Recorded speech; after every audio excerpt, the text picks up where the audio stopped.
All right, what I'll go into now, I'm not going to dwell too far into the type of training being the tactics and techniques and who can get what type of training at King 3-3.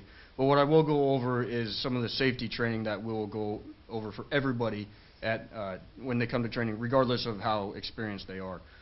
You're never better than your basics. Master the basics is our philosophy at King 3-3.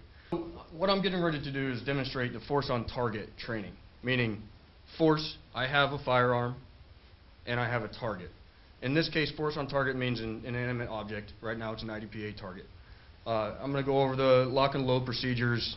I won't go too far into stance and aiming, but that way we can demonstrate in this environment training with a firearm. So we'll insert the magazine, bullets forward in front of the gun, or going in front of the gun. We'll seat the magazine when we hear the audible click. We'll pull back on the slide, and we'll just let it go, and that sends the round home. And as you can see, there is some white and some brass in there, and now you know that there is a round in the chamber. One of the things, as I pointed the weapon in this direction and Gabe moved, we know that we're training with non-lethal ammunition in a safe training environment. When somebody makes a training accident or has an accident in training, a negligent discharge or an accidental discharge, this environment, we're not worried about somebody losing life or limb, but we will take note and retrain to correct the measures.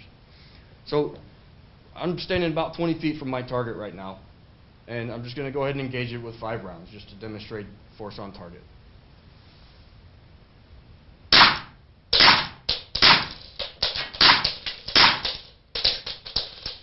All right, I took my finger off the trigger. That's the only safety on the Glock.